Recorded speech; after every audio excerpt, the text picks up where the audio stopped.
हरे कृष्णा। श्रीमद् भागवत गीता अध्याय 2 श्लोक 23, 24 और 25 संबंध में पहले दृष्टांत रूप से शरीरी की निर्विकारता का वर्णन करके अब आगे के 3 श्लोकों में उसी का प्रकांतर से वर्णन करते हैं। ये रहा श्लोक। नैनम छिदन्ति शस्त्राणि नैनम दहन्ति पापकम न चैनम क्लेशयन्ति यापो न शोषयन्ति मारुता, जिसमें भगवान कह रहे हैं शस्त्र इस शरीर को काट नहीं सकते, अग्नि इसको जला नहीं सकती, जल इसको गीला नहीं कर सकता और वायु इसको सुखा नहीं सकती। अब इसकी व्याख्या को जानेंगे, जिसमें नैनव छिदन्ति शस्त्राणि, इस शरीर को शस्त्र नहीं काट सकते क्योंकि ये प्राकृतिक शस्त्र वहां तक पहुंच ही नहीं सकते। जितने भी शस्त्र है वे सभी पृथ्वी तत्व से उत्पन्न होते हैं। यह पृथ्वी तत्व इस शरीर में किसी तरह का कोई विकार नहीं पैदा कर सकता। इतना ही नहीं, पृथ्वी तत्व इस शरीर तक पहुंच ही नहीं सकता। फिर प्रकृति करने की बात तो दूर ही रही। नैनम दहन्ति पापकम, अग्नि इस शरीर को जला नहीं सकती क्योंकि अग्नि वहां तक पहुंच ही नहीं सकती। जब वहां तक पहुंच ही नहीं सकती तब उसके द्वारा जलाया कैसे संभव हो सकता है। तात्पर्य है कि अग्नि तत्व इस शरीर में कभी किसी तरह का विकार उत्पन्न कर ही नहीं सकता। ना चैनम क्लेश दंत यापम, जल इसको गीला नहीं कर सकता क्योंकि जल वहां तक पहुंच ही नहीं सकता।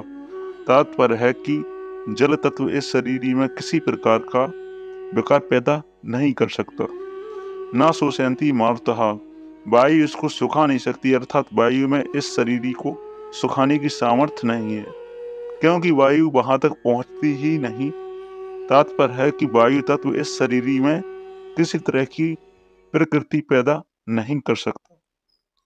पृथ्वी, जल, तेज, वायु और आकाश, ये 5 महाभूत कहलाते हैं। भगवान ने इनमें से 4 ही महाभूतों की बात कही है कि ये पृथ्वी, जल, तेज और वायु इस शरीर में किसी तरह की प्रकृति नहीं कर सकते, परंतु 5वें महाभूत आकाश की कोई चर्चा ही नहीं की।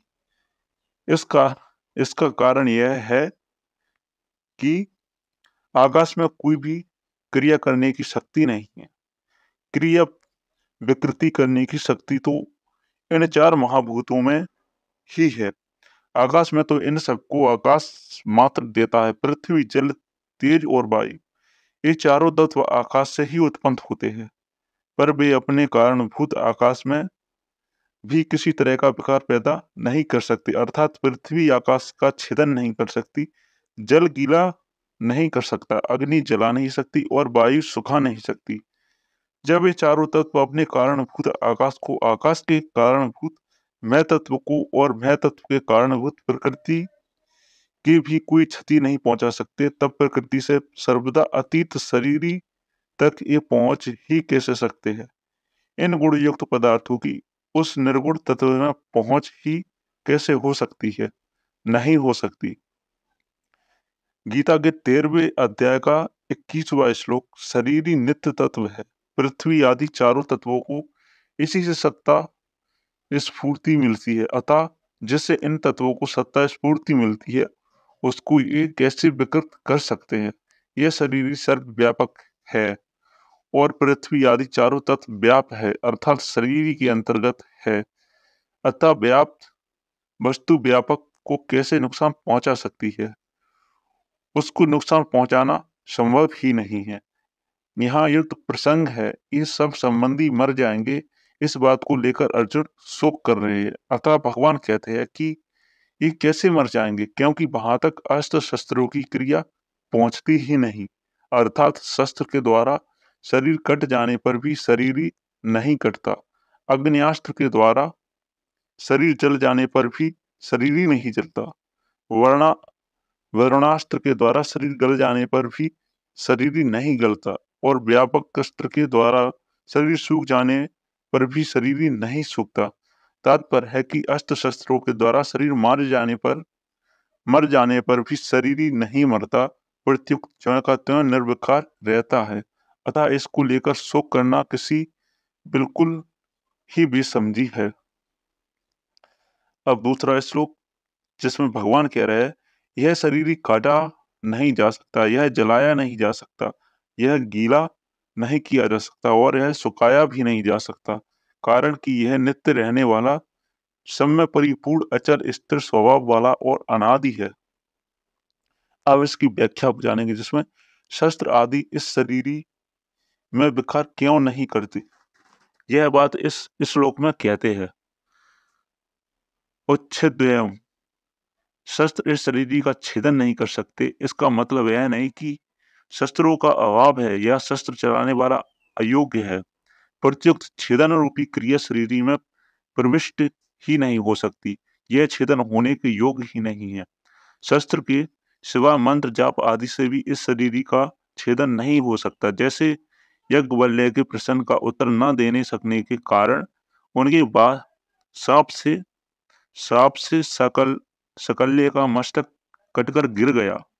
इस प्रकार देह तो मंत्रों से वाणी से कट सकता है, पर देह ही सर्वदा अच्छेद्य है। यह शरीरी अदाग्य है, क्योंकि इसमें जलने की योग्यता ही नहीं है। अग्नि के सिवाय मंत्र जाप आदि से भी यह देह जल नहीं सकता। जैसे दमयंती के साप देने से व्याध बिना अग्नि के जलकर भस्म हो गया, इस प्रकार अग्नि साप आदि से वही जल सकता है जो जलने योग्य होता है। इस देही में दो दहन क्रिया का प्रवेश ही नहीं हो सकता। यह देही गीला होने योग्य नहीं है, अर्थात इसमें गीला होने की योग्यता ही नहीं है। जलने से एवं मंत्र साप औषधि आदि से यह गीला नहीं हो सकता। जैसे सुनने में आता है कि मालकुश राग के गाए जाने से पत्थर भी गीला हो जाता है, चंद्रमा को देखने से चंद्रकांत मणि गीली हो जाती है, परंतु यह देही राग रागनी आदि से गीली होने वाली वस्तु नहीं है। यह देही अशोष्य है। वायु से इसका शोषण हो जाए, यह ऐसी वस्तु नहीं है, क्योंकि इसमें शोषण क्रिया का प्रवेश ही नहीं होता। वायु से तथा मंत्र जाप औषधि आदि से यह देही सूख नहीं सकता। जैसे अगस्त्य ऋषि समुद्र का शोषण कर गए, ऐसे इस देही का कोई भी अपनी शक्ति से शोषण नहीं कर सकता। अर्जुन नाश की संभावना को लेकर शोक कर रहे थे, इसलिए शरीर को अच्छेद, अदाग्य, अक्लेद और अशोच कहकर भगवान एव चा पदों से विशेष जोर देकर कहते हैं कि यह शरीर ही तो ऐसा ही है, इसमें किसी भी क्रिया का प्रवेश नहीं होता, अतः यह शरीर ही शोक करने योग्य है ही नहीं। यह देही नित्य निरंतर रहने वाला है। यह किसी काल में नहीं था और किसी काल में नहीं रहेगा, ऐसी बात नहीं है, किंतु यह सब काल में नित्य निरंतर ज्यों का त्यों रहने वाला है। अब ये रहा तीसरा श्लोक जिसमें भगवान कह रहे हैं, यह देही प्रत्यक्ष नहीं दिखता, यह चिंतन का विषय नहीं है और यह निर्विकार कहा जाता है, अतः इस देही को ऐसा जानकर शोक नहीं करना चाहिए। अब हम इसकी व्याख्या को जानेंगे जिसमें जैसे शरीर संसार स्थूल रूप से देखने में आता है, वैसे यह शरीर स्थूल रूप से देखने में आने वाला नहीं है, क्योंकि यह स्थूल दृष्टि से रहित है। मन बुद्धि आदि देखने में तो नहीं आते, पर चिंतन में आते ही है, अर्थात ये सभी चिंतन के विषय है, परंतु देही चिंतन का भी विषय नहीं है, क्योंकि यह सूक्ष्म दृष्टि से रहित है। यह देही विकार रहित कहा जाता है, अर्थात इसमें कभी किंचन मात्र भी परिवर्तन नहीं होता। सबका कारण प्रकृति है, उस कारणभूत प्रकृति में भी प्रकृति होती है, परंतु इस देही किसी प्रकार की प्रकृति नहीं होती, क्योंकि यह कारण सृष्टि से रहित है। यहाँ 24वें 25वें श्लोक में अच्छिद, अद्धा, अक्लेश, अशोच, अचल, अव्यक्त, अचित्य और अविकार, इन 8 विशेषणों के द्वारा इस देही का निषिद्ध मुख से और नित्य सर्वगत, स्थाणु और सनातन, इन 4 विशेषणों के द्वारा इस देही का विधि मुख से वर्णन किया गया, परंतु वास्तव में इसका वर्णन हो नहीं सकता, क्योंकि यह वाणी का विषय नहीं है। जिससे वाणी आदि प्रकाशित होते हैं, उस देही को विश्व प्रकाशित कैसे कर सकते हैं, अतः इस देही का ऐसा अनुभव करना ही इसका वर्णन करना है। इसलिए इस देही को अच्छेद, अशुच, नित्य, सनातन, अविकार आदि जान ले, अर्थात ऐसा अनुभव कर ले, तो फिर सुख हो ही नहीं सकता। तो मिलते हैं अगले श्लोक में, जब तक के लिए हरे कृष्ण, श्री राधे। और वीडियो अच्छी लगी हो तो वीडियो को लाइक, शेयर, और वीडियो अच्छी लगी हो तो वीडियो को लाइक, चैनल को सब्सक्राइब जरूर करना।